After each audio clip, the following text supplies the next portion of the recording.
What's going on, everybody? Welcome back to Not Another Isekai. I'm Tyler, and talking about seasonal anime. We're getting close to the end. Actually, is one show we're ending today, and the rest are pretty much ending next week, I would say.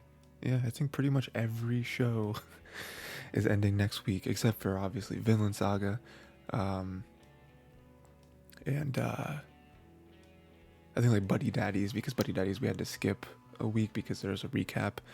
But yeah, pretty much every show. So we're getting there. Excited for the end of the season. Excited for the new season. Um, I will do a little spring 2023 preview next week, most likely. Yeah. Next week is really the hot spot for that. And yeah. Let's get into it. So we got My Hero Academia season 6, episode 24. Yeah, this one not a whole lot like physically happened in this show in this episode, but there was like a big like emotional and like perspective shift in this episode, and I feel like it helps set up, I guess, the finale, but also like I'm sure the next season, right? So there was a couple things in the beginning. We found out that UA can move.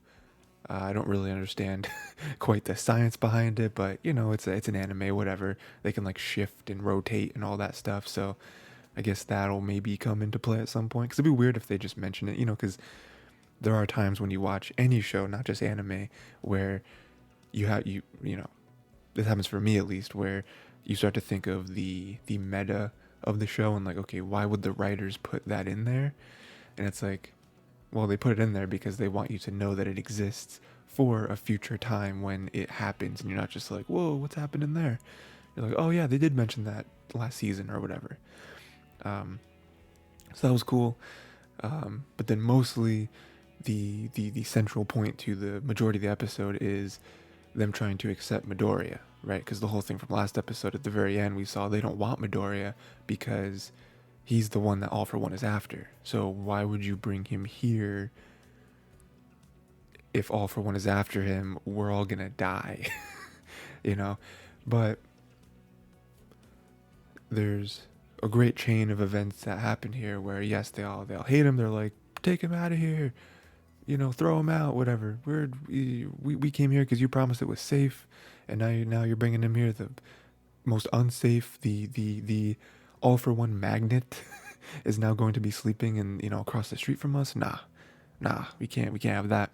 And so their perspective is, they think that the heroes are trying to shift the burden onto them and be like, oh well, you failed, so you know you don't really know what else to do, so now you're trying to have us solve your problems, right? Because the heroes failed, right? Like they essentially they failed. They weren't able to take out Shigaraki. You know, All for One and every other major villain has broken out of prison. You know, all of the whole Japan is in disarray. It's like you failed, so now they feel like, okay, they want us to now like win. You know, it's like, well, we're not the heroes, what are we doing? And so they just feel very strongly about that. I totally get what they're saying, but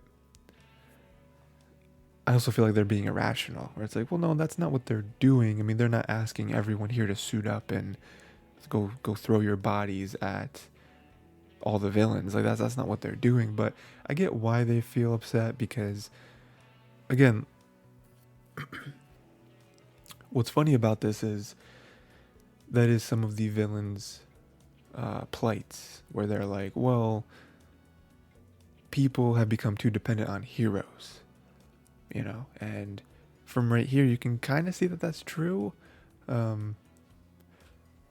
because when the heroes fail, they're like, well, you were supposed to do it, what are we supposed to do now, you're gonna throw this on us? And it's like, that is one reason why a few episodes ago we saw the people that were like vigilantes, right? And they were kind of just taking it into their own hands. Like they don't really have powers, or if they do, they're not really like, like hero quality. And so they were getting like the augmentations and all that stuff, and they were trying to do it on their own. And like, you know, you can you can badmouth those guys would be like, well, I mean, they're at least trying, right? I mean, they really shouldn't be putting themselves in danger, especially if it's getting in the ways of the heroes that are really doing work. But you then mirror that with the people here staying at UAs who have nothing, and they're truly just like, well, what are we supposed? And now because of all those emotions and like their world literally be turning on its head, they're all upset, and now that's it's turning into anger. The whole like mob mentality, right? It's all fusing together into this just like rotten bomb. But we have Uraraka tells them to look at Midoriya. And I love that moment because it is just like, look at him. Everyone here is going off of what they've heard, going off their own assumptions, their own feelings, their own preconceived notions. Why don't you look at Midoriya and see what he's been through? Like he is ragged.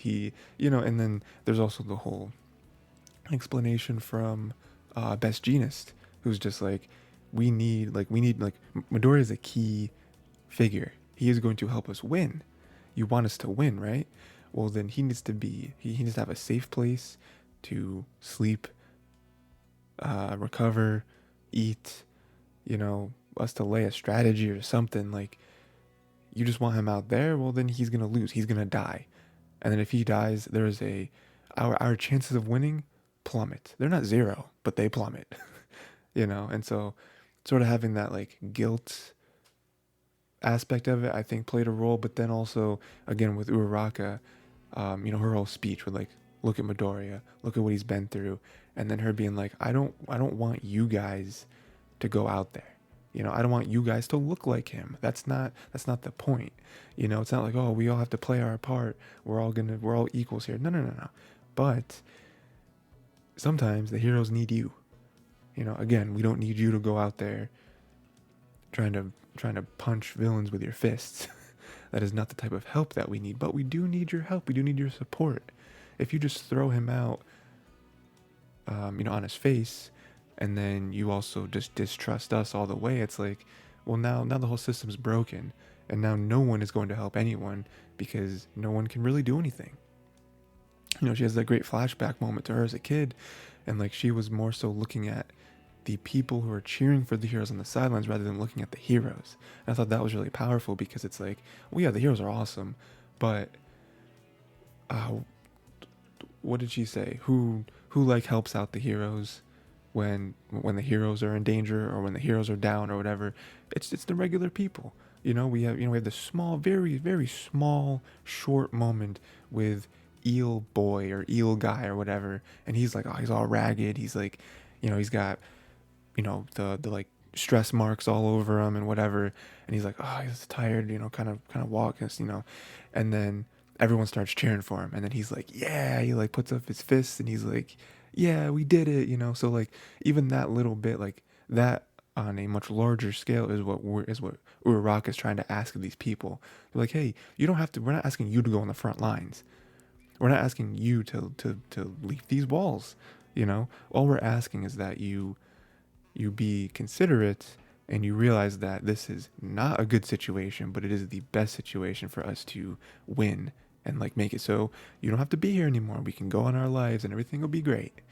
Again, I didn't write down her speech word for word, but everything she said was great because it had enough like groundedness to it where she wasn't just like, oh, well, we're heroes and we're gonna win. Like, no, she was like, we're scared, like we're unsure, just like you are. She has a thing where she's like, just because someone has special powers doesn't mean that they're a special person. And just kind of like reflecting that off Midoriya, where it's like, yeah, he's special powers, but it doesn't mean that he's just like this guy. Like, no, he's a regular person just like us. Like, he also needs help. He also needs support. He's not just this like mystical being that's just gonna take care of everyone's problems. Like, no, sometimes, we're neighbors. You know what I mean? Like we all live here. So it's great. She does a really good job. And then they do finally accept Midoriya. It's another great sequence where the heroes have to stand on the sidelines for this because they can't be the ones to accept him. They have to, just the regular civilians have to be the ones to accept him for it to work. And I love that, right? because they do, they do start to understand, because it's like, well, we can't throw him somewhere else because the same thing's going to happen there too. It's like, so it's cool. So yeah, that was really like the meat of the episode, is just sort of flipping that switch, getting people to be more understanding, letting Midoriya be here, and no one giving up on Midoriya, you know. So yeah, it's a really big setup for hopefully next episode. Again, there's only one episode left. The more episodes that we go by, the more I realize that I don't think we're gonna have this like big, huge end of the season battle with everyone. I feel like it is gonna be more setup for next season. I mean, I do feel like this season has done enough. This season kind of got me a little bit back into My Hero, so I don't really need some big fight next episode. I think just kind of laying out a bunch of pieces to all connect next season will be enough. We do have a little thing at the end though. We have some dude on the rooftop watching them. I don't really know who that is, but they put it in there for a reason, right? So I'm sure they're gonna be somebody. Again, maybe we'll see him a little bit next episode. Maybe it's more set up for next season. But so yeah, that was cool. That was cool stuff. Next we got Blue Lock, episode 23. This one was honestly, you guys have been following along, right? With Blue Lock and all my opinions on it. You'll know that the thing that happened this episode is the thing I did not want to happen.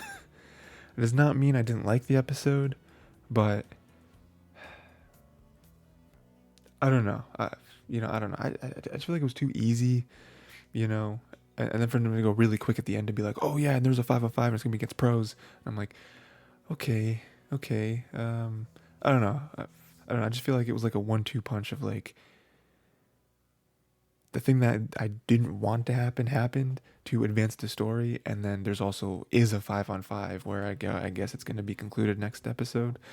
I don't really know what the message is going to be there, but I'm sure we can guess. So first, the match ended right with the ball ricocheting, it going to Rin. Rin scores, and right there I was shocked. I was like, they lose? Isagi's team loses? How does that even work? So first off, I was like, man, I don't know what's going to happen now.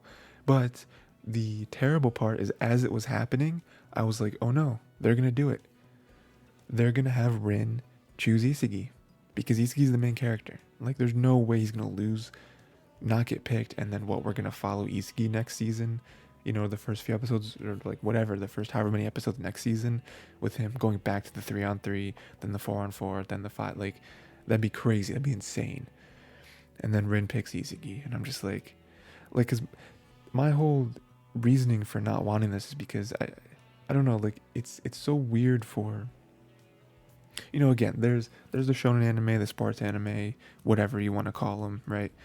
Where the main character wins through the power of friendship, right? And so, he works hard, may not be the most talented, most skilled, but they work hard, they get better, do, and then they win, right? They may have a ton of losses, but at the end of the day, they win, right? They overcome the obstacles. And with this one, it felt like Isagi was going through that typical route. And then I was like, he can't lose though. Like, if he loses and gets picked by Rin, that just seems like again, like, he's gotten good enough for them to get to the 4-on-4, and for Rin, who was supposedly the best player in all of Blue Lock, to want to pick him over anyone else, right? So like, that's something, it's definitely nothing to scoff at, but it's still like again, like, his own talent and skill and brains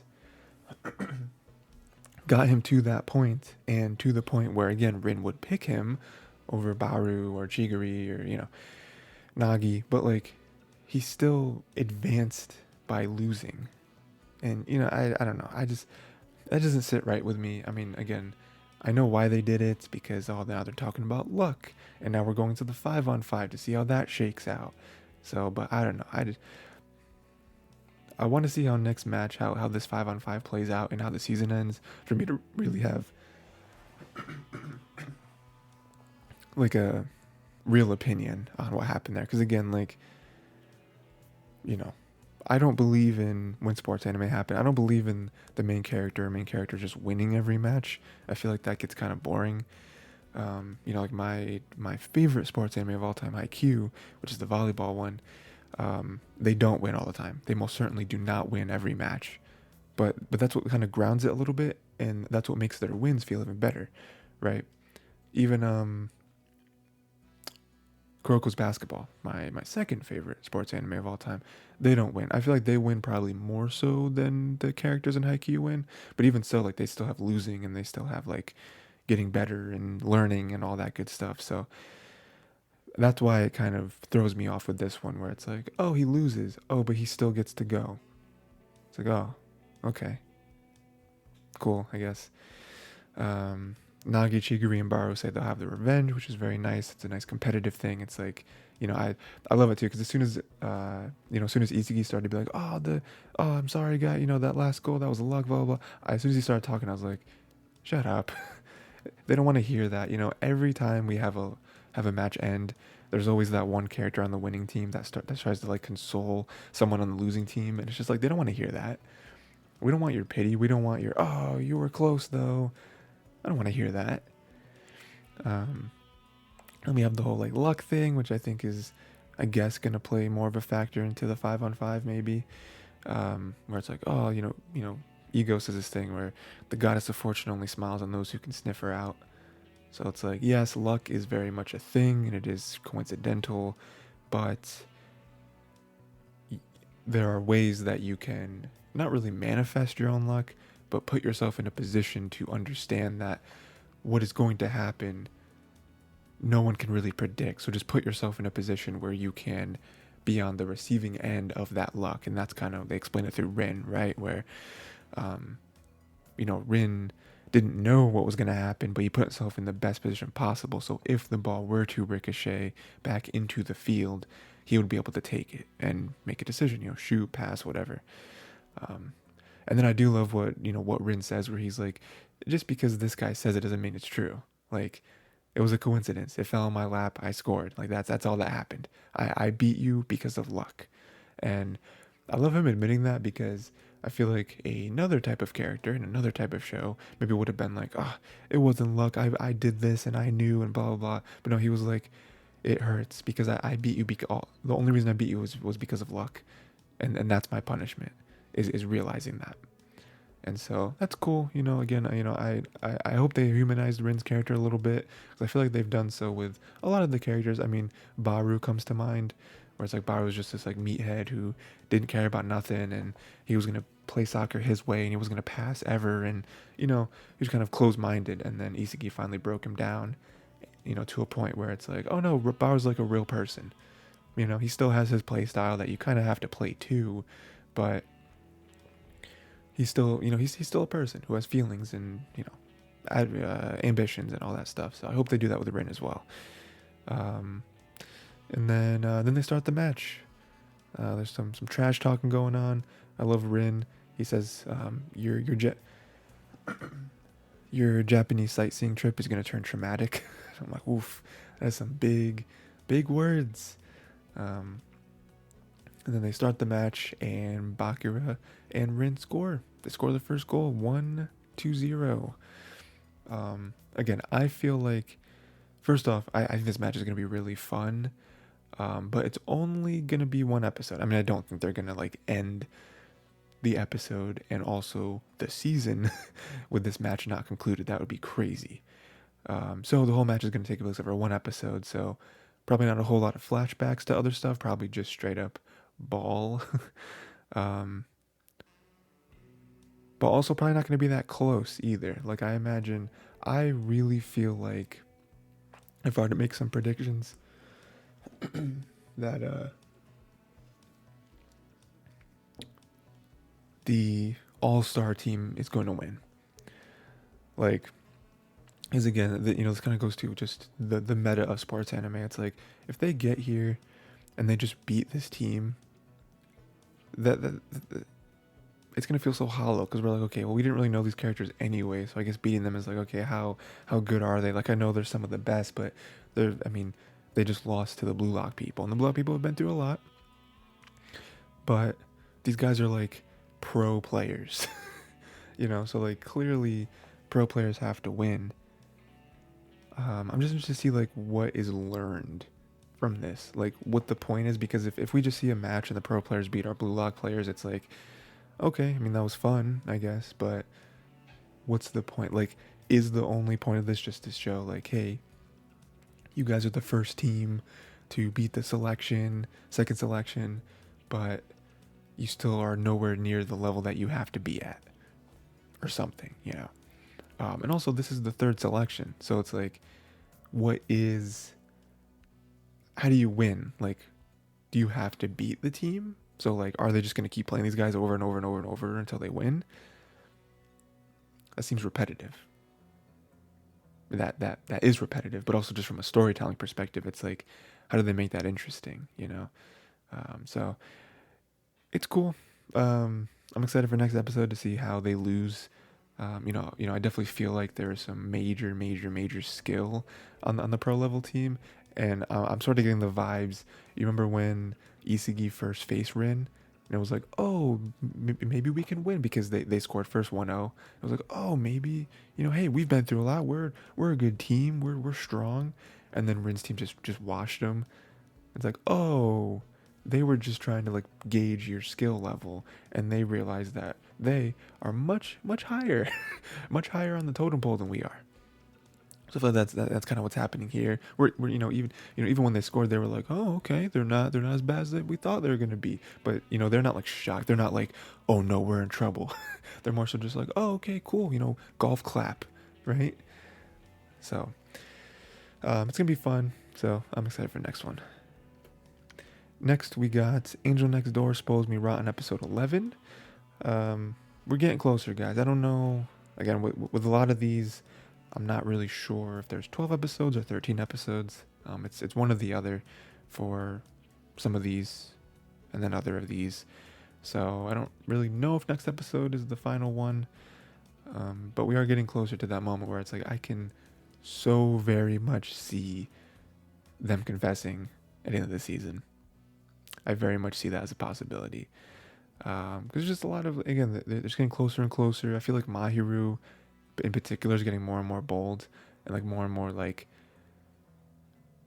obvious with her feelings, and like trying to like straight up like, Amane, you idiot. Do you not understand what's happening?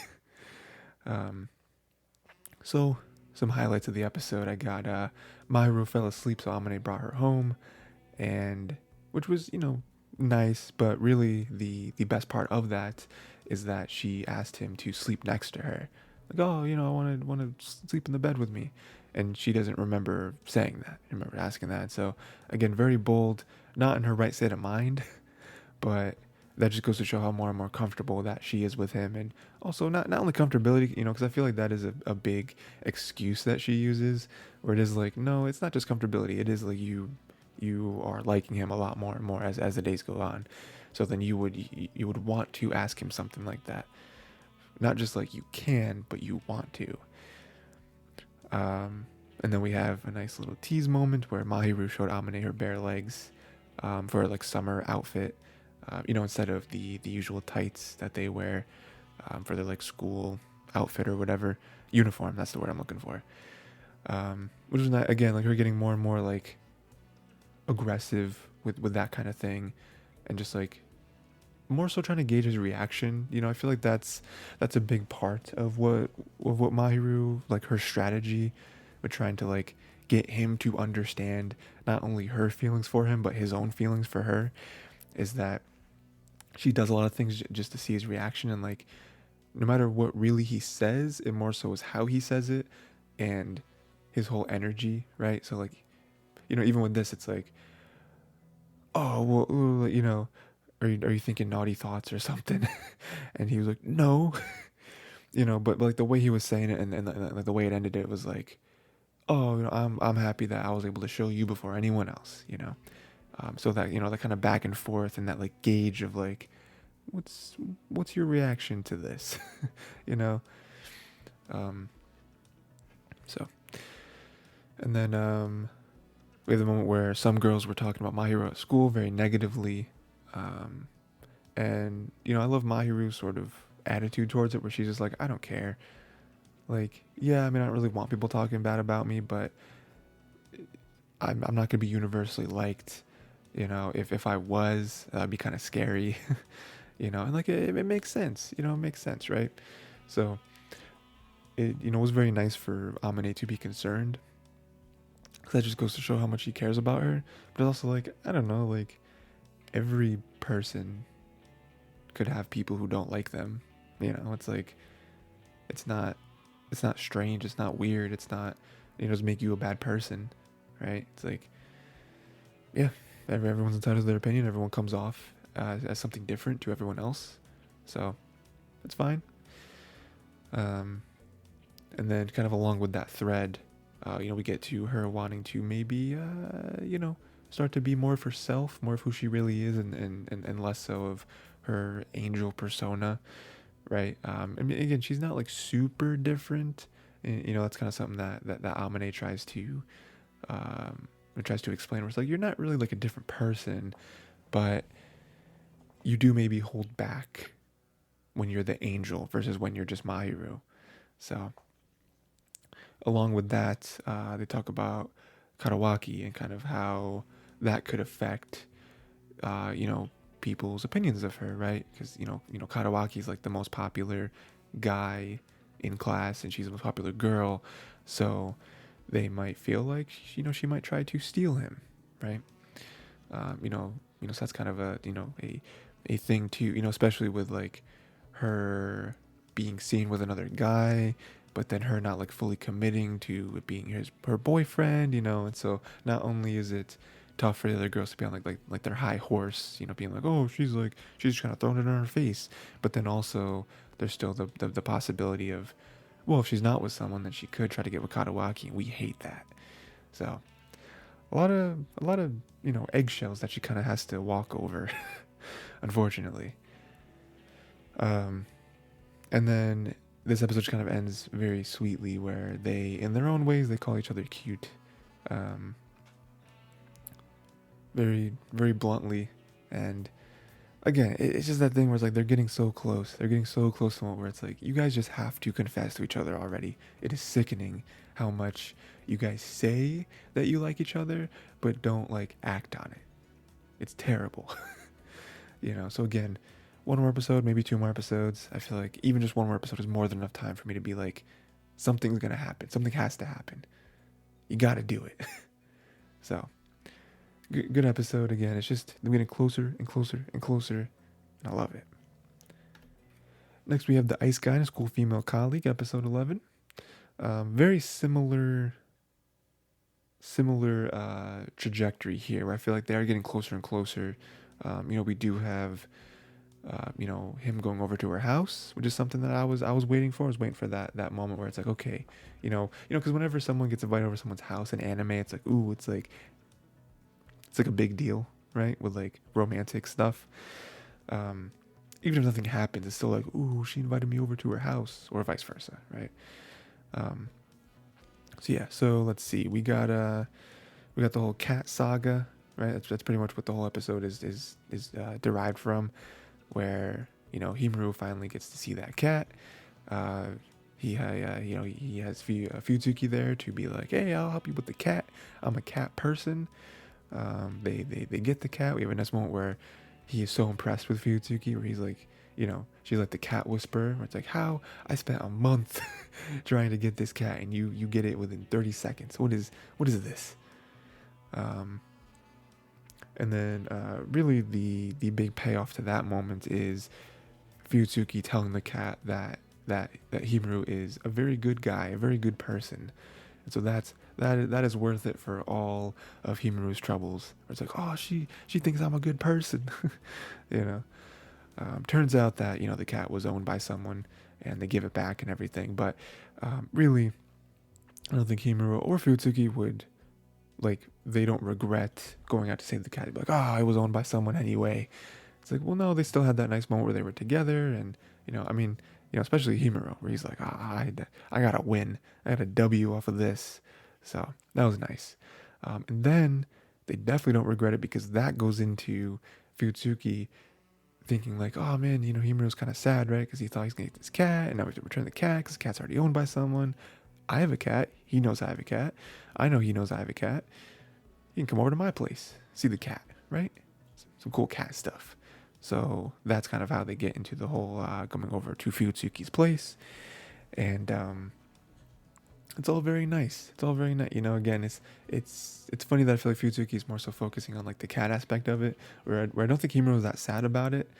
Um, now he's just happy that he gets to like stay at her place and be like, hey, let's hang out. Not just at work or not just with friends at like a party or something. So, and we have the whole diamond dust thing where it's like just pure bliss. Whenever someone feels pure bliss, and it's really just because he's at her house. He's like so happy. So that was cool. And then yeah, they're kind of playing with the cat a little bit. They like bump hands, which was like a huge moment.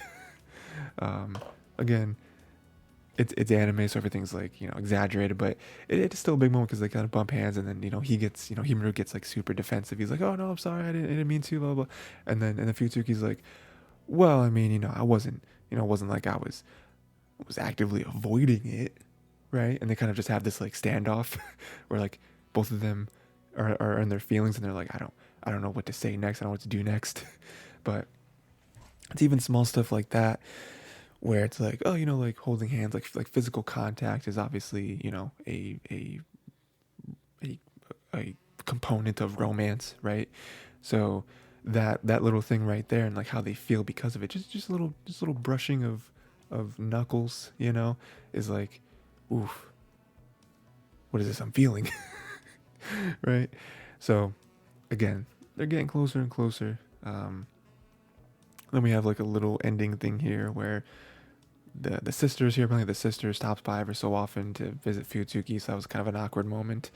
We have a moment where Himuro's just kind of down in the dumps for blizzarding on accident, and so he doesn't hear Fuyutsuki talk to the cat and say that, oh, Nyamuro likes the blizzards just like his owner.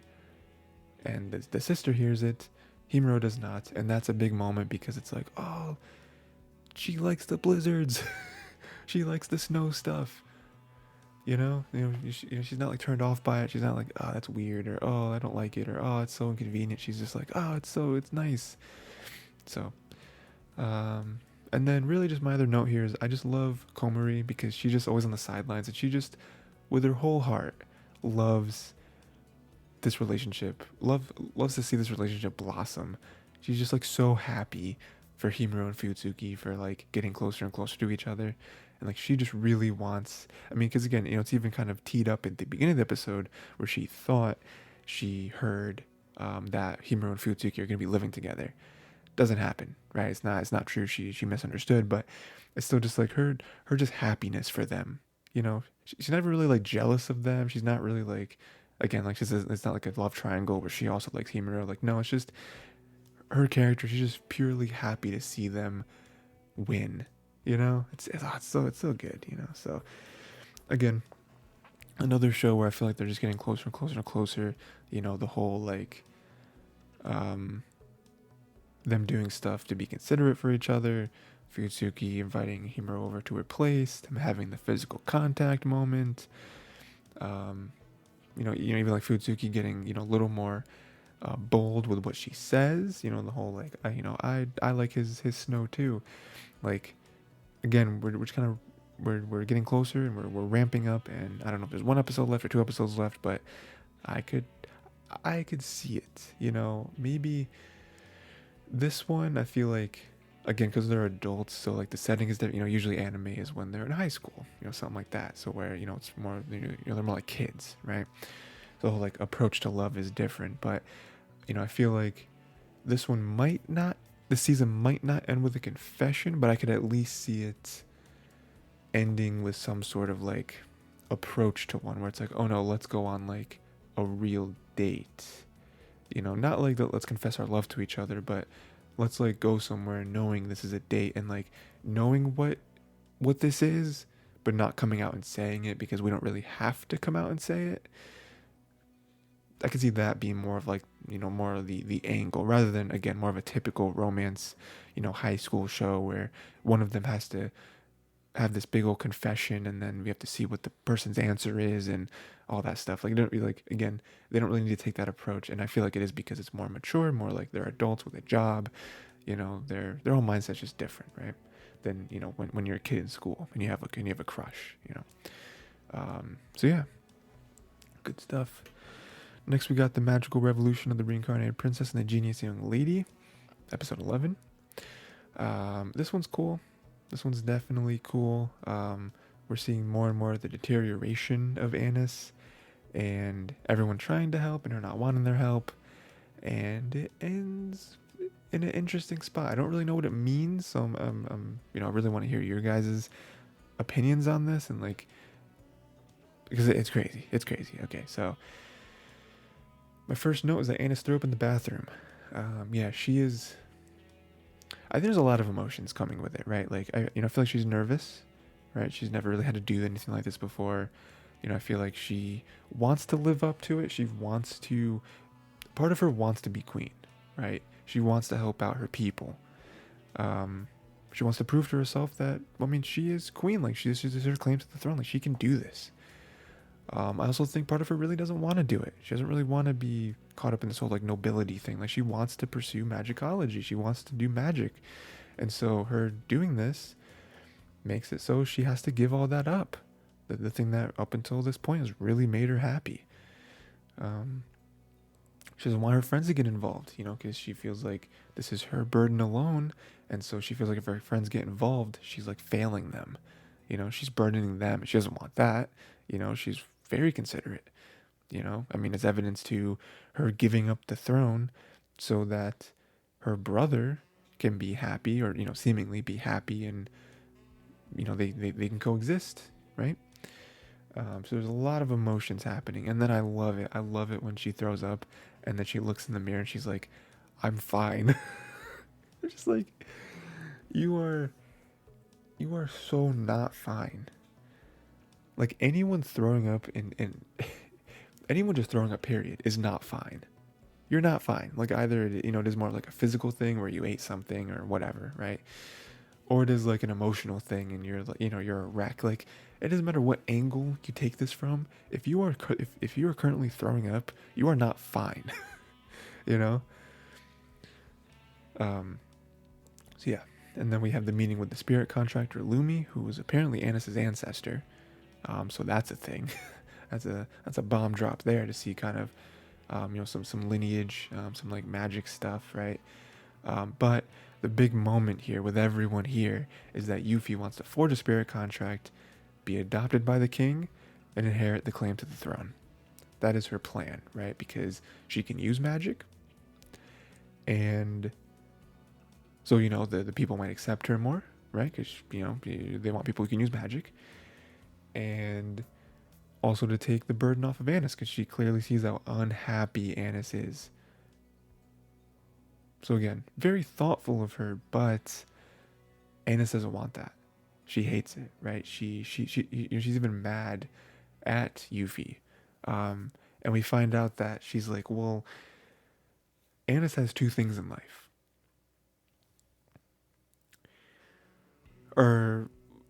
Well, okay, that's not quite true. Two things to her that are important: magic and her being a princess, right? And so she doesn't have magic, right? She wants to, she's doing the whole magicology thing. And so her doing this rids her of that. But then if Yuffie's going to take that from her, the whole thing here is that like Yuffie has magic and she wants to take her throne. Again, take is sort of a strong word, but she wants to alleviate Annis the stress of the throne, and so Annis is just like, she kind of breaks down. She's like, if you take both those things from me, what do I have? What use am I? What worth do I have?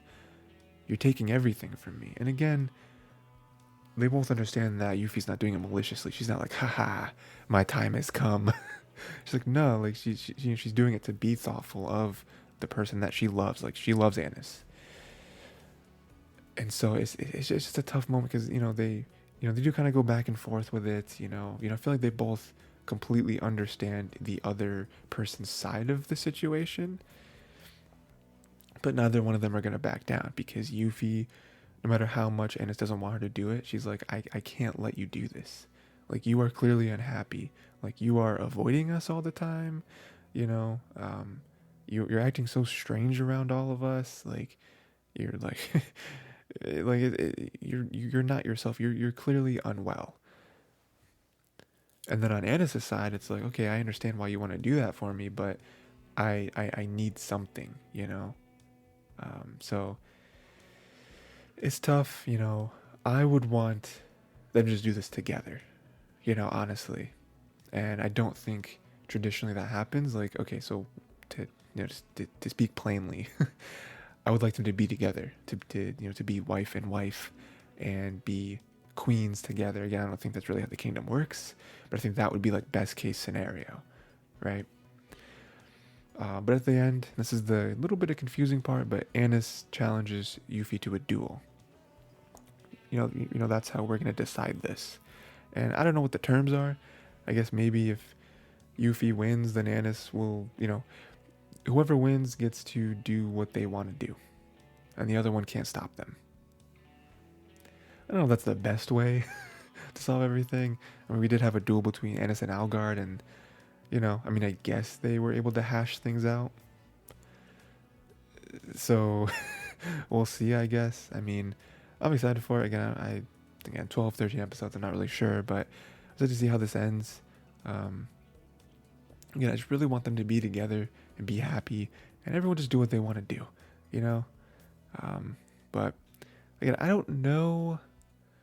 I mean, if we're trying to predict the duel, I mean, obviously there's like the story element to it where it's like, well, whatever the most beneficial outcome is for the story is what's going to happen, I'm sure. But if we take that away and we just look at their skill and their power and their experience, like Yuffie is a natural magic user, so I feel like that is her kind of advantage. But then also Anis has like the dragon thing, so like that's like pure power. So I don't know. It's gonna be interesting to see who wins, but we'll see, right?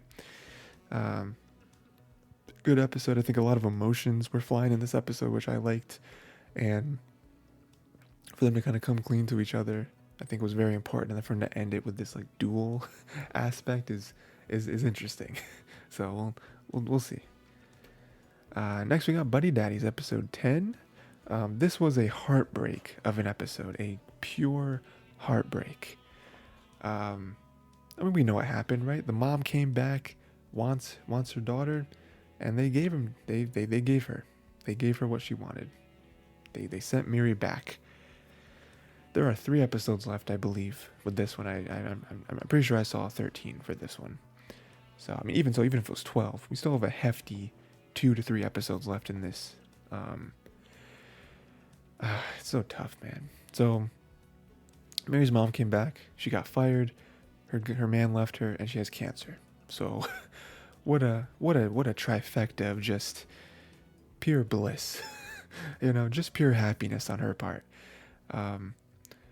So the whole thing here is that she wants her back. She knows that she doesn't really have that much left to live, most likely, and so she wants to do right, not by herself, but also by her daughter. And it's really tough to deny because with all of this, right, this whole situation, you can say what you want about her as a mother, and she's been pretty bad, to say the least. But that is still her daughter. Like in the most purest aspect, Miri is her daughter. Like if she wanted to, if she really, really, really, really wanted to, if Kazuki and Rei were like, no, it's like, well, that's my daughter. Like you can't say no. Like if I want to, I can go to the police and be like, hey, these people have my daughter.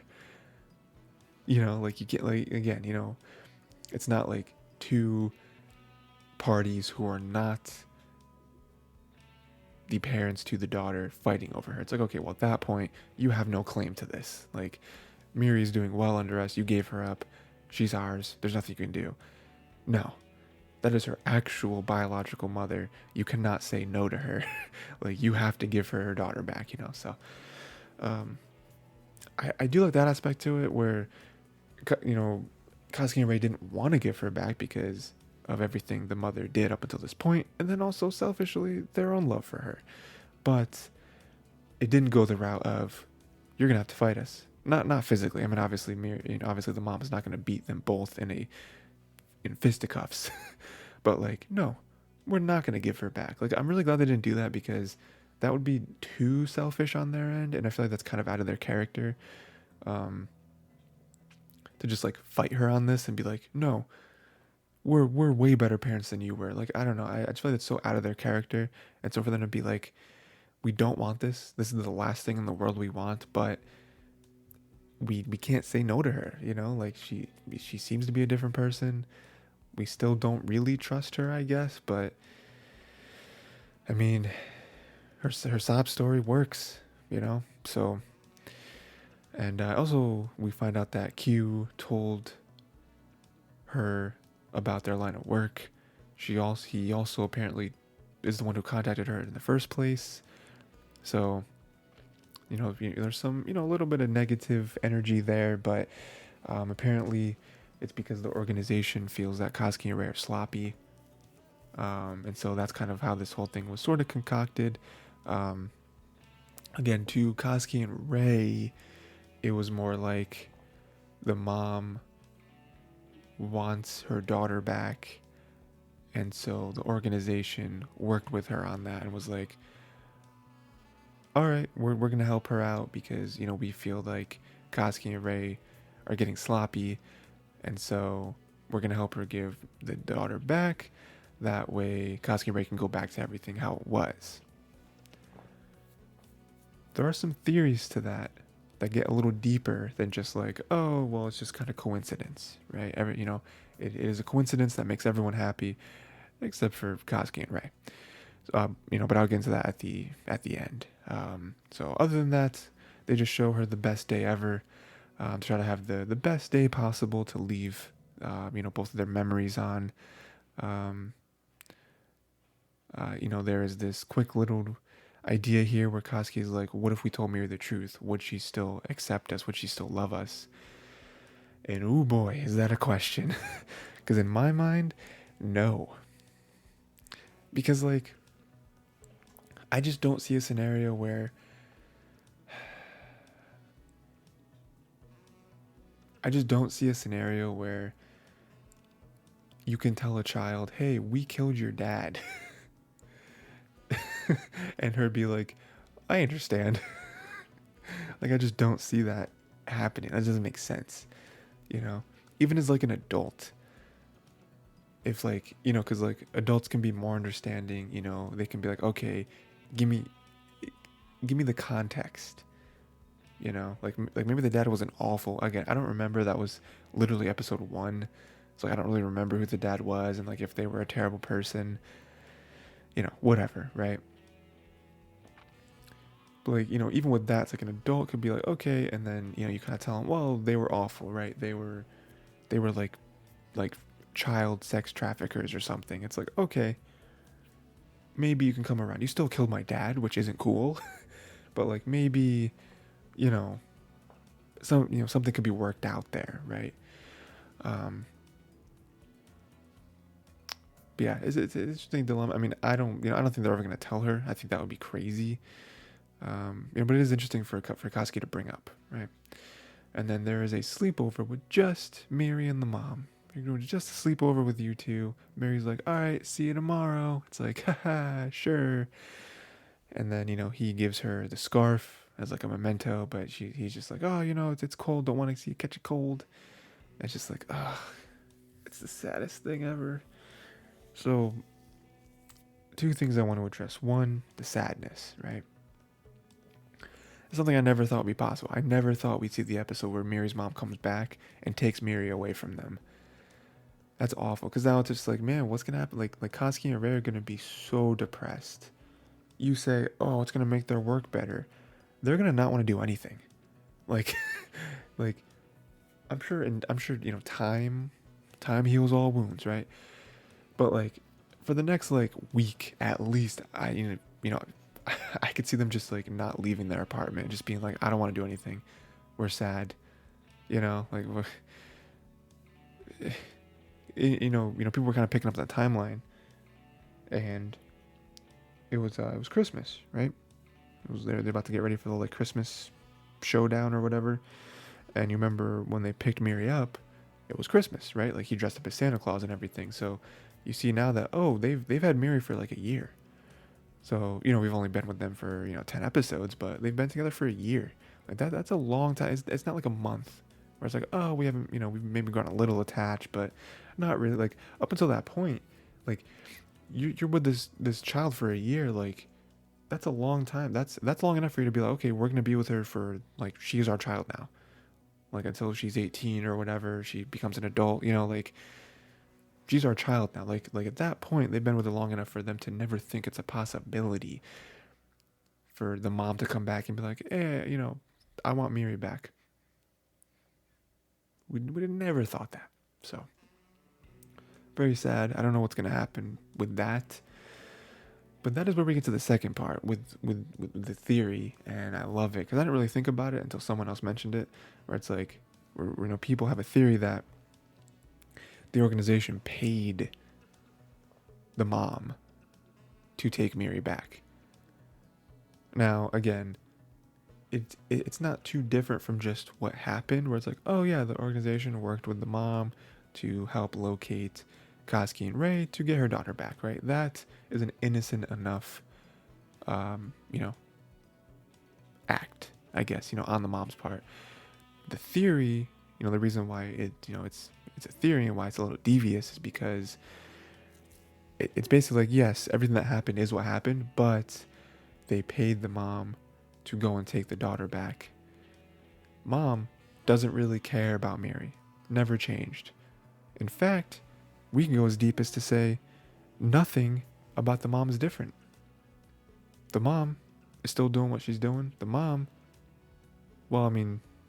very well could have been paid very handsomely enough to not be a singer in that little bar anymore, enough to leave the man, but maybe doesn't care about Miri at all. Still doesn't care. Still is the bane of her existence. She doesn't care, but they paid her enough to care and be like, hey, just take the daughter. Again, what happens after that doesn't matter.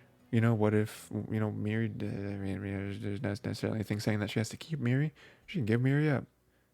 Go somewhere else, go to a completely different part of Japan, and then put her up for adoption.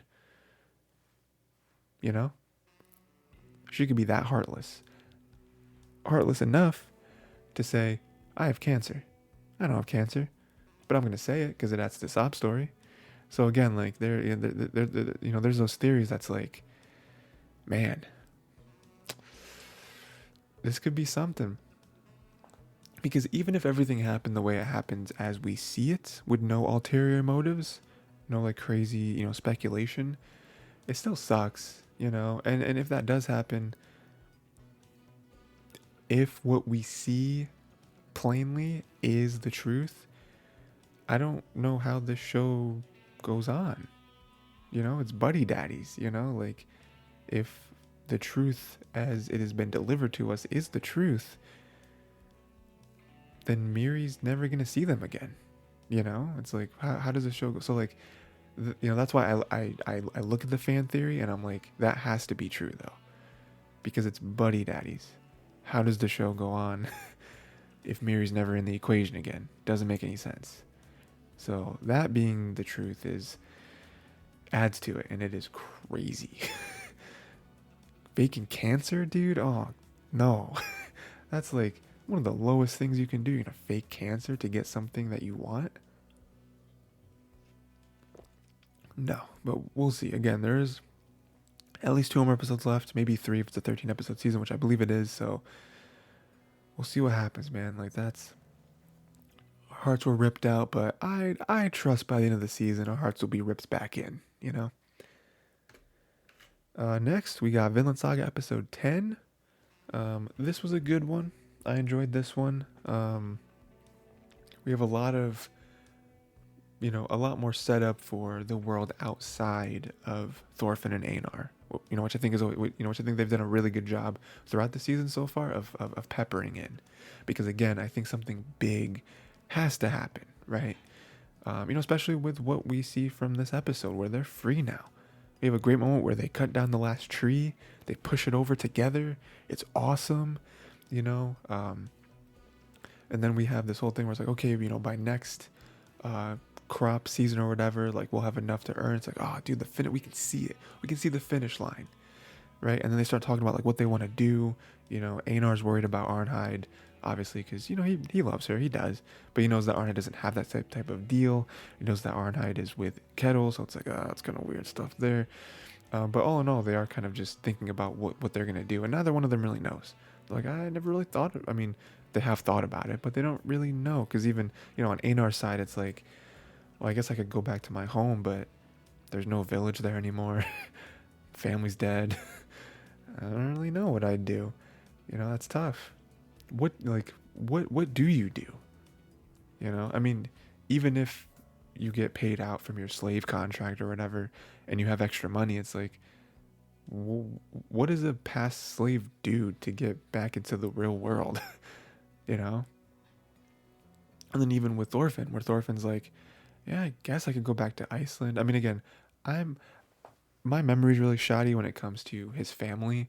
It's like, is his family still alive? Does family still exist? So like if he were to go back to Iceland, like would he go back to his mom? And I think he had siblings, and obviously just like everyone else, right? Would he like go back to family and loved ones? Like I just don't remember. But yeah, and and even him, he's like, I don't really know, And then he has this great thing where he's like, is it possible to rid the world of war and slavery? And that kind of gets him thinking. That gets Einar thinking, and it's like, I don't know, but I mean that is the loftiest of dreams, the loftiest of goals. But maybe that's Thorfinn's goal. Maybe that's what he wants to do. Maybe he doesn't end up going back to Iceland, and he's like, he tries to find a way to, I don't know, again, becoming king. Like is that what it would take to make the sweeping changes that he wants to make? Maybe. And then we have a great moment that kind of ends off the Thorfinn Einar portion of the episode, where Keno comes in. He's like, hey, good job, this is dope. Guess what, I'm gonna give you guys a discount. As soon as you sow all the seeds, all the crops, you're free. Which is like, whoa. Which is like way sooner than like waiting for the next harvest. It's way sooner. That's like imminent. And they're speechless. They're just like, did he just say what I thought he said? We had to have misheard him. Again, we're not free tomorrow, but like we're free. Like we're free. So, he does say that, well, hold your horses just a little bit. You do have to wait until I get back. And he's going to a palace in Jelling to visit King Harold. And so it's like, it's not, you're not free tomorrow, but you're definitely freer, a lot freer sooner than you originally thought. So that's cool. So good stuff there. That's where we kind of end it with them. So right now, I don't really know how much more we're going to see of them, like, much more story that's going to happen, like, soon, because on there, and they're just kind of farming, right? The more interesting stuff happens at the latter part of the episode, where we have Canute. He has a beard now, which I just wanted to note, because I thought that was cool, and big moments here. Canute has a vision where Harold speaks of his doom from poisoning him, and wanted to be king of both England and Denmark. So there's a lot to unpack there. We obviously know that Canute has gotten to where he is from poisonings and just like rising to power with like, oh, well, they're dead. Which is kind of underhanded, but I guess, all's fair in love and war, right? And now he has these visions, and we see them more and more where it's like, oh yeah, he is definitely haunted by his decisions. with like the dead people speaking to him, right? Um, and then also the stress of being both king of Vinland and Denmark. It's like, listen, you're the king of Vinland, I'm the king of Denmark. You killed me? Sure, you killed me. Great, awesome. You now have to be the king of two places. The weight is going to be unbearable. What you think is a gift is going to be a curse, and I can't wait to see it. So again, you can tell it gets to him because he does have these like panic attacks almost, and again, he's talking to dead people. um, but he feels like that is what he has to do to unite. He feels like, yeah, he has to unite everything under one banner, and that is, again, we're talking about lofty goals. Like, I mean, he's doing it so far, but it's crazy. It's a crazy thing to want to accomplish. Um, and then and then we see and then we kind of connect the dots there where Keto's gonna go see King Harold. King Harold is gonna die very soon.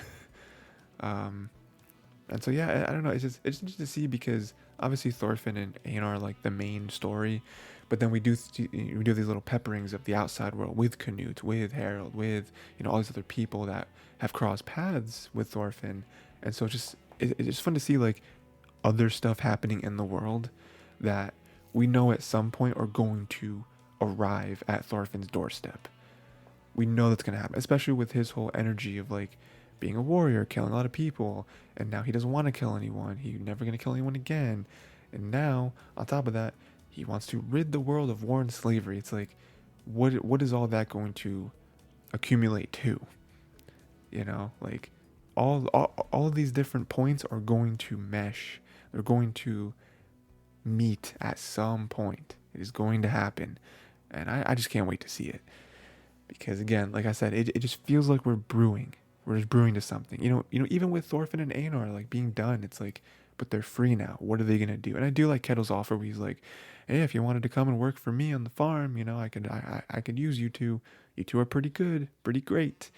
But even with that, it's like, what are they gonna do with their lives? They're free now. Where's that little bit of thread gonna go? Oh, could it possibly meet the other threads of war and canoe and, the one dude who was he's just a warrior and he fought Thorfinn before? Like, so many different things. So, I'm excited to see it. Next we got Don't Tell Me Miss Nagatoro Season 2. I did cover episode 11 and 12. Normally I only do one episode, but I realized that I was actually behind technically, where like, yeah. I mean, I don't really know how to say it. I was technically one episode behind every week. I didn't really realize that though, because what that had to have meant is that Nagatoro started like a week earlier before every other show, because again, 11 and 12 is the end of the season, where every other show I'm covering has at least one episode left. So that's kind of like how that happened, where it's like, well, I didn't think I was behind because I was covering episode 1 of Nagatoro just like I was covering episode 1 of so many other things. Yeah, so I figured since the finale dropped, might as well just watch both episodes, and so I did. And so so we have really it really is almost like a part 1 and part 2. So it kind of works out where it is like this date, and again, we're getting closer and closer and closer to them just being together. So we have, let's see.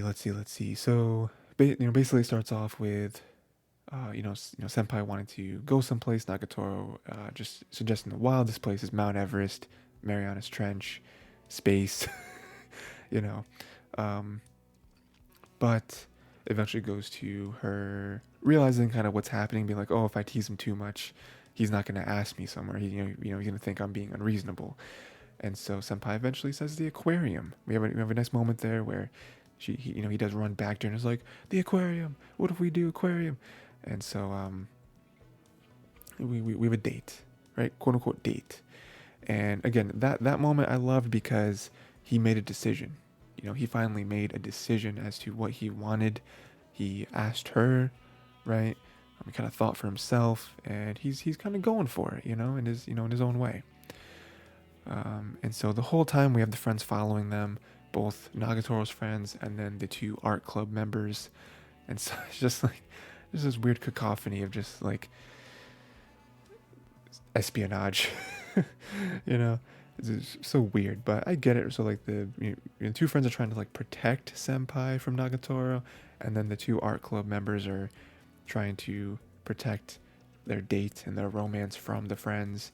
So a weird little cat and mouse thing here.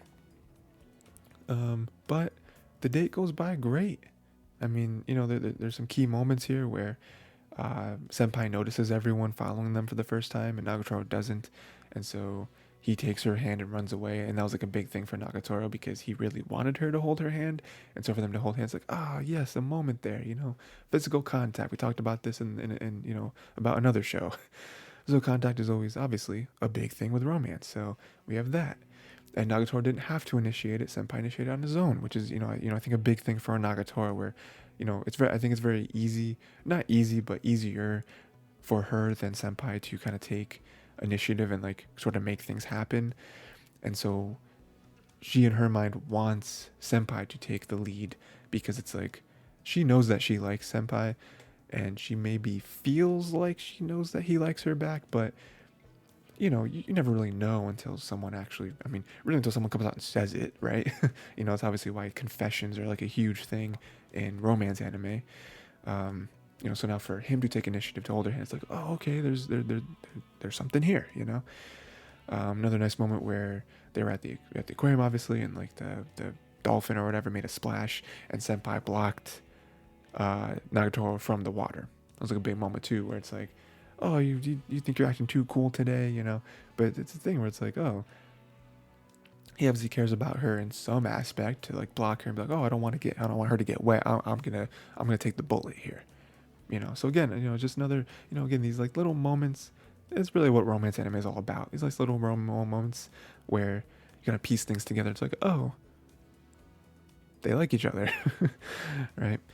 And at the very end, she gave him his score. It was a 50 points, which is not bad, I guess. When you're like, oh, 50 points, okay, I guess I don't really know how to gauge that, but it's not negative. And then she's like, it's out of 1,000.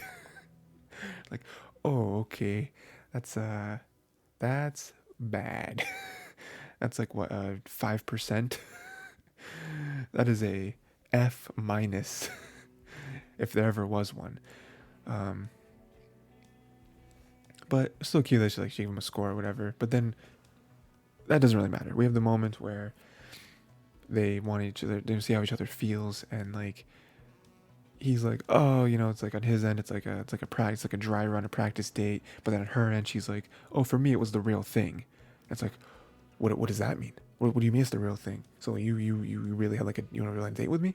And then like with him, he comes back, bounces back. It's like a tennis match, and he's like, oh well, I also wanted this to not be a practice date, or I also didn't want this to be a dry run.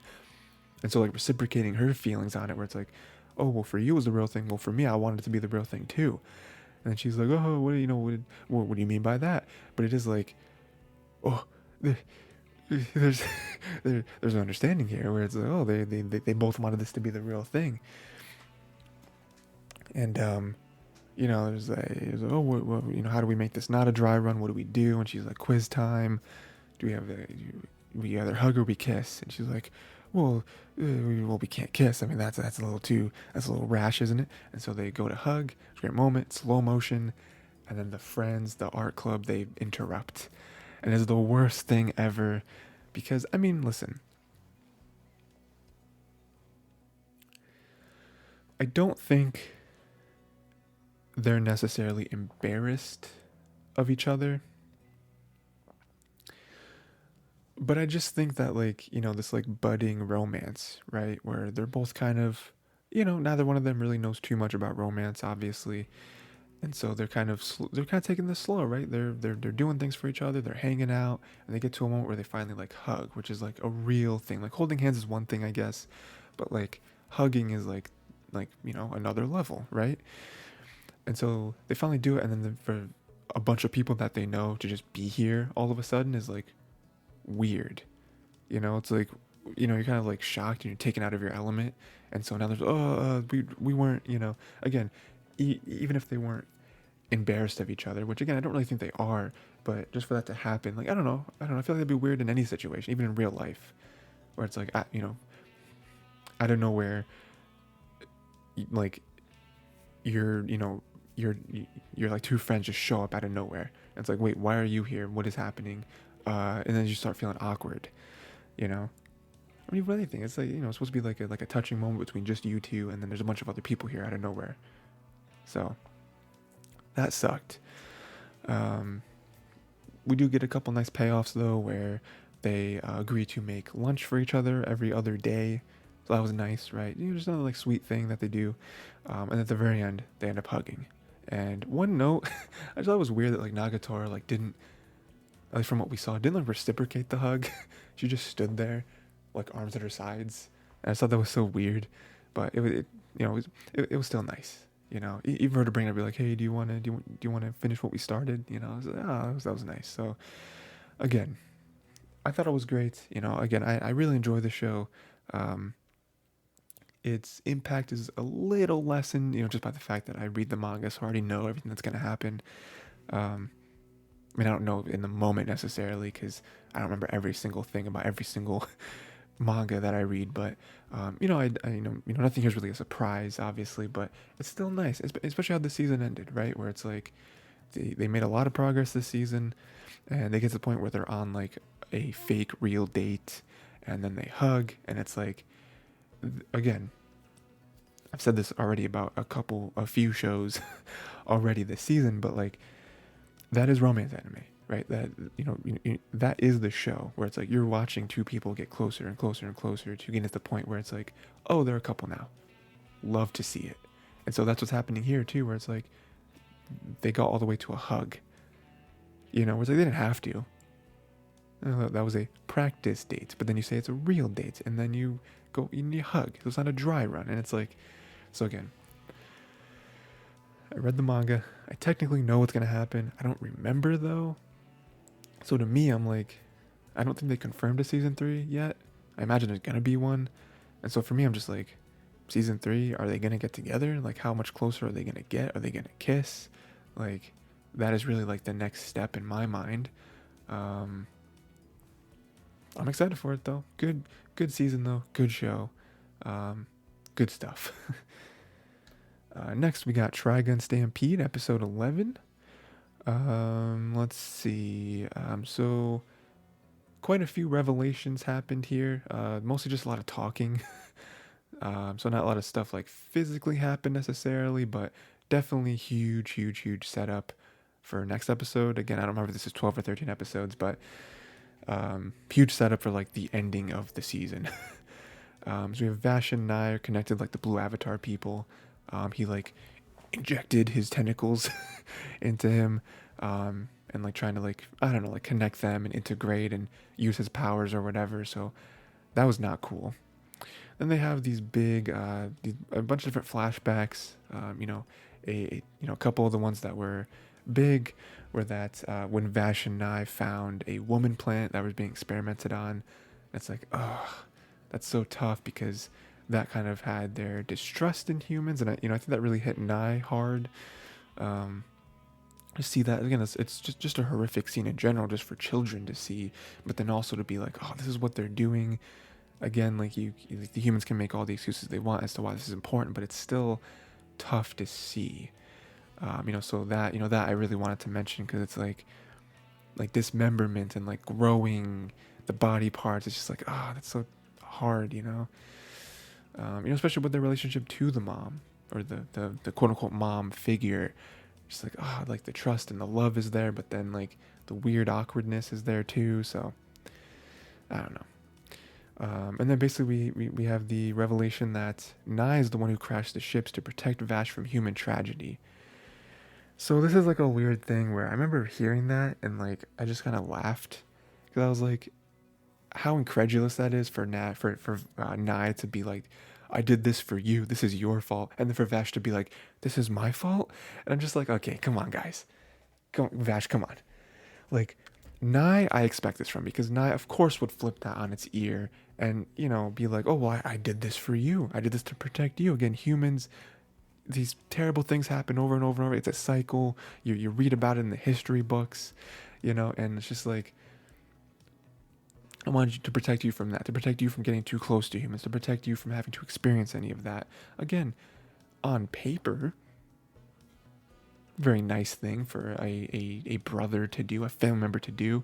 But in the real world, it's like, for one, you don't get to make that decision. For two, I actually like some of these people, especially the mom, right? Like, I like you just kill her, so that's not cool. And then for you to just be like, I did this for you. It's just like, all right, come on. What do you mean this for me? And then for Vash to be like, so it's my fault? Just like, Vash, come on, my man. Like, you may not be the smartest man in the room, but like, you can't really just take that. Like, you did this for me? So it's my fault? So I'm the reason everyone's dead? And it's like, no, you didn't kill them, though. Nice, still, like, that's like, that's like someone shooting someone in the head and like talking to their brother and be like, I shot them for you. And then the brother being like, so I killed them? Like, no, you didn't kill them. You didn't have the gun. What do you mean? You weren't the one holding the weapon who pushed the bullet through the person's skull? Like, no, your brother killed that person. Like the ultimate form of gaslighting. So, and at the end, we cut back out to what's actually happening in the real world. And Nai is using, still with the weird tentacle knife thing, is using Vash's body to create like this weird portal thing that he enters and is now able to control this like giant man thing, like Shadow Colossus type figure. So yeah, now he's like has this crazy big power, physical body type thing, the body of a god. I don't really know. Don't know where this is leading. He has this big, again, this like avatar type thing. It's like what's the movie called? Pacific Rim.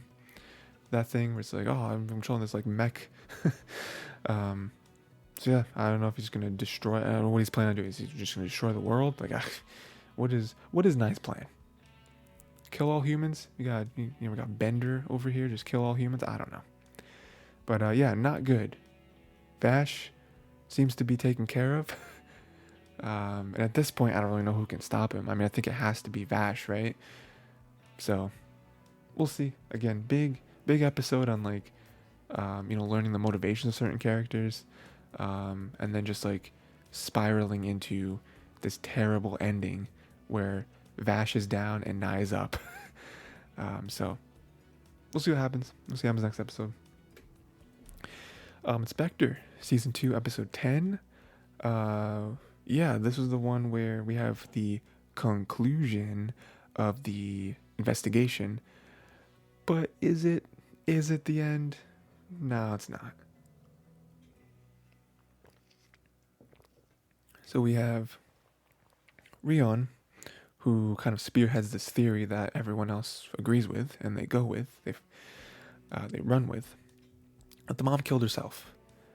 I didn't write down all the details, but basically, she's trying to say that like the pressure got to her. She was basically ordered to die. Like she knew that everyone wanted her to die, and so she wanted to like she felt compelled to like go through with the needs of whatever.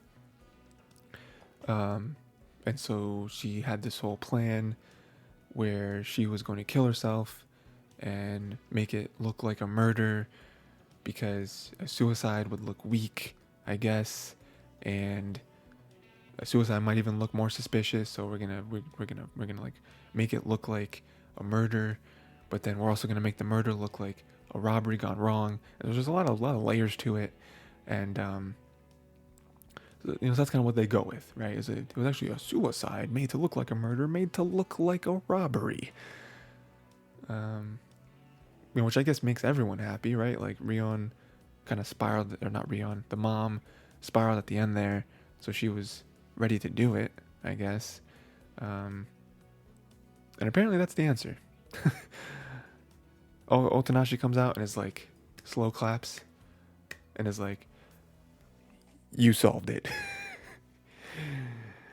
And then he also reveals that, what we already knew from him talking to Kodako, which is that he will die in about like 6 months, 6 months to live.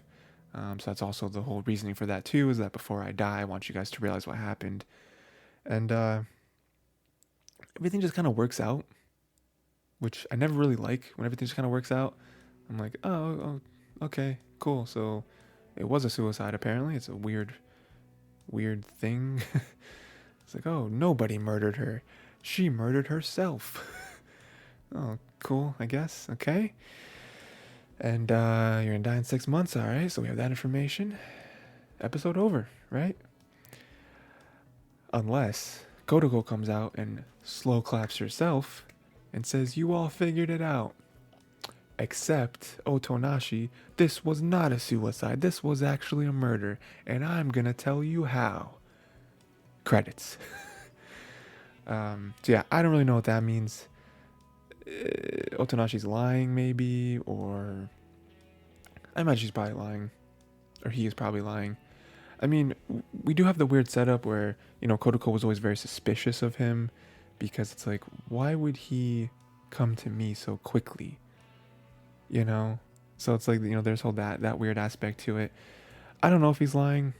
Maybe he's lying and he knows that Kotoko is going to be the one to be able to know what's the truth. Maybe he never really intended for any of his children to figure out what really happened.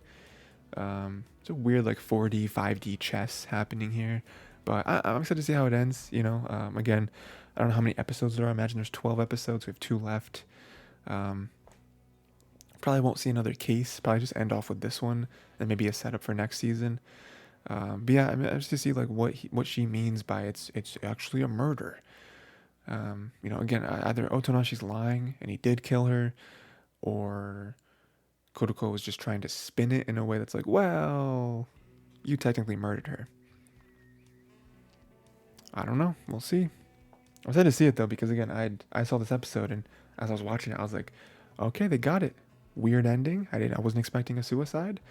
Especially with all the motivations of like, oh, well, the mom wanted to do it. She didn't want to do it, but she wanted to do it, and she had to do it. And so they concocted this plan, and everyone with the murder plans around her, she was pressured, and blah, blah, blah. And then Otonashi coming in, making it look like a murder. Like all the different pieces were very weirdly placed, but I was like, okay, I accept this. You know, 2 episodes left. I could see maybe they do another small case. And then now it's like, objection. This was a murder. So, we'll see. And then lastly, Tokyo Revengers Season 2, Episode 10.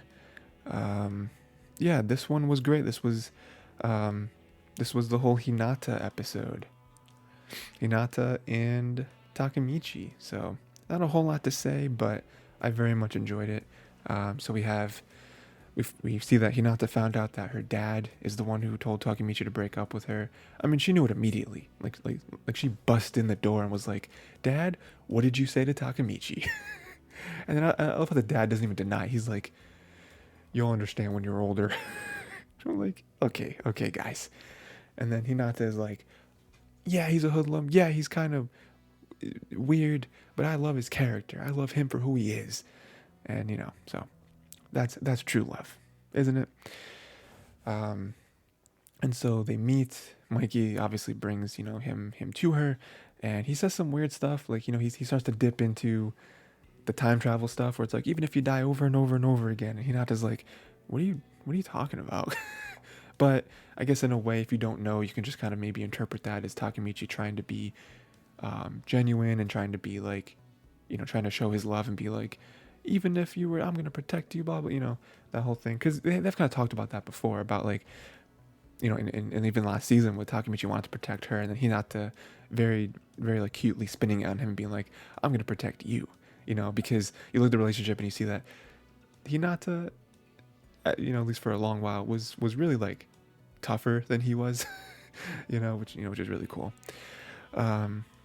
And then he's able to make up, right? He's on his knees crying. He's admitting all this stuff, and he really wants. You know, he didn't want to break up with her, you know, but he wanted to protect her. He couldn't forgive himself if anything happened to her because of him, because she's involved with him. So I mean, again, very like vanilla stuff. All the stuff that we were like, yeah, that's obviously the reason. I mean, Hinata clearly would have known that. I mean, it doesn't take a rocket scientist to be like, yeah, the dad did it, but the reason why the dad did it kind of matches up with what something Takemichi would think. It's like, oh, well, I don't want something bad to happen to her. I don't know. I feel like they've talked about this before, but you know, it was just like the straw that broke the camel's back, I guess. Until they make up, right? Hinata's like, take me to the shrine on New Year's. It's like, oh, yeah, you're nice, okay. We're good. We're good. It's like, ah, yes, good moments, good times all around. It's the thing too, right? Where the episode where they broke up, I had ripped my heart out because I was, I'm big into romance, right? I love me a good romance anime or just romance in anime, and so when they broke up, I was like, no, no, this is the worst. We're in the worst timeline. So for them to get back together is good, It makes sense. Where it's like, why would they stay broken up? And then I love Draken and Mikey, right? Right, both of them, like their like feelings towards Takemichi, where even Draken and Draken and Mikey are talking, and Draken is like, he's not the best fighter, he's not the bravest person, he's not really even the smartest, but like he is dependable when the chips are down. And I love that Draken said that because, for one, it means so much coming from him. Like, again, he is the number 2 in Tomon, so it's like, it's just some random dude being like, oh, that Takemichi guy's pretty cool. Like, no, for him to say that in particular too, to be like, he is dependable when the chips are down. To be like, listen, he's not the best. He's not even our first choice when it comes, like, if we need a good fighter, we're not gonna pick him. If we need a strategist, we're not really gonna pick him. But like, if we need someone solid who is going to give his all in whatever the task is, we can trust Takemichi. It just means so much coming from him, And then Mikey compares Takemichi to his older brother, where he's like, because he's talking about his older brother, and then Takemichi's like, oh, that kind of sounds like you. And in Mikey's mind, I love the editing here, where Takemichi says that, and then it cuts to Mikey's face, and you just see Mikey smile. He just like smirks a little bit, because in his mind he's like, that's funny that you say I'm like him, because you're like him. You are the one that is most like him, not me.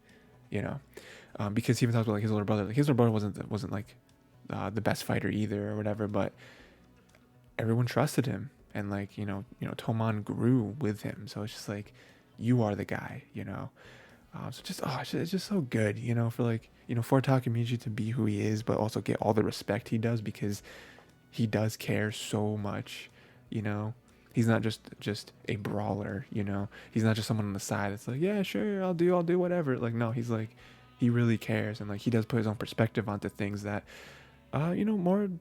more times than you maybe realize has caused the best possible outcome to happen. And then some just like wrap up stuff, I guess, for this. Taiju left. He says that he's not going to change his ways, but he realized that violence might not be the answer to everything. So, he decided to leave because, he realized that, he's not going to change, right? But to be respectful to his family, and because he loves his family, he is going to just leave and like separate himself. And that's really the best thing that could happen for everyone, really. So, I thought that was some nice maturity on his part. And then that's basically the end. We just see the very, very, very end where Kisuke and the other dude, I forget the other dude's name, they're like, oh, they're all surprised that Takemichi was able to do what he did, and then Kisuke's like, but that won't be the end of this. Credits. I'm just like, I don't know what that means. What does it mean? Because like Black Dragon's done. Taiju isn't gonna mess with them anymore. He has no reason to. And then like, I feel like everyone's kind of come to an understanding, especially with Mikey. Like, everyone's kind of concerned with Mikey, but now that Mikey's kind of indirectly explained himself, I feel like no one is really concerned with him anymore about like, ooh, is he gonna be a good leader? Is he gonna do what he has to do? Like, no, everyone just kind of understands why he did what he did now, or why he was acting the way he was acting, and like everyone's cool now. Like I mean, I don't know. I feel like the way these past 10 episodes have happened, and now they've, we're looking back on them, it's like, is this not the best timeline? Is this not the best way that this whole situation could have ended? I feel like it is, but there's still like 2 or 3 episodes left, and I'm just like, what else is there? You know, like, has Kiski secretly been like forming a coup? You know, I don't know. But anyway, it was very good. Again, I like that they got back together. I like the praise from Draken and Mikey to Takemichi, and yeah, good stuff. Again, I don't really have any prediction. I don't know what's gonna happen. Like, again, you know, Kiski's being all ominous. I feel like all the conflict is done. Like, are they gonna introduce new conflict with only a couple episodes left? That seems strange. I guess it could happen, but I don't know. We'll see. And that is it. Not another Isekai. Good week. We finished up Nagatoro. We're going to be probably finishing up more anime next week and obviously the week after. Good stuff, man. Good stuff. Like I said, probably next week is when you guys will see my spring 2023 preview. Very, very excited. I already kind of looked at the list. You know, like I said, I'm doing a little differently this season. Not too differently, but just, you know, a little different. Doing a little more planning for this one just to make it, you know, like a smoother, you know, episode. But, you know, from what I've seen so far, next season is crazy. Absolutely insane. I'm excited to talk about it. I'm excited to talk about our thoughts on the upcoming season and all that stuff after obviously finishing this season. And yeah, that's pretty much it. That is it. Until next time, watch more anime.